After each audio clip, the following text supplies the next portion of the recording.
Prezidentimizning mahalla institutining jamiyatdagi rolini tubdan oshirish va uning aholi muammolarini hal etishda birinchi bo'g'in sifatida ishlashini ta'minlashga qaratilgan chora-tadbirlar to'g'risidagi farmoniga asosan mahalla raisining asosiy vazifalari: mahalla obodonligini ta'minlash, shu jumladan obod mahalla, obod ko'cha, obod xonadon mezonlarini joriy etishda aholining faol ishtiroki va mas'uliyatini oshirish, yashil makon umummilliy loyihasi doirasida daraxt va buta ko'chatlarini ekish bo'yicha targ'ibot ishlarini amalga oshirish. Mahalla raisi har oyda bir marotaba mahalladagi barcha ko'chalarda ommaviy hashar uyushtiradi. Kamida 2 ta ehtiyojmand oilalarning ta'mirtalab xonadonida qo'ni-qo'shnilarni jalb etgan holda hashar tashkil etadi. Milliy qadriyatlar, urf-odatlar va an'analarni targ'ib qilish, sog'lom ijtimoiy ma'naviy muhitni saqlash, to'y marosimlarini isrofgarchiliklarsiz, ixcham o'tkazilishini ta'minlash. Har chorakda bir marotaba mahalla raisi madaniyat xodimlari, yozuvchi va shoirlarning aholi bilan milliy qadriyatlar va urf-odatlarni saqlash, to'y marosimlarini ixcham o'tkazish bo'yicha uchrashuvlarni tashkil etilishini ta'minlaydi.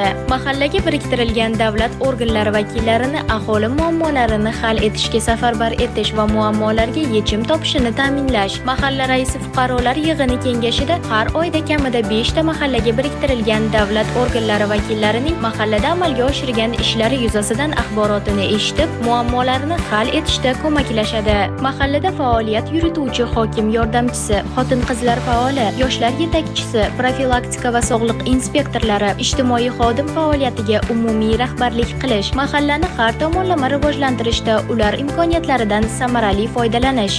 Har haftada mahalla raisi mahalladagi hokim yordamchisi, xotin-qizlar faoli, yoshlar yetakchisi, profilaktika va sog'liq inspektorlari, ijtimoiy xodimlar hisobotini eshitadi va ularni har bir oyda kamida 10 tadan muammoli masalalarini hal etilishini nazoratga oladi.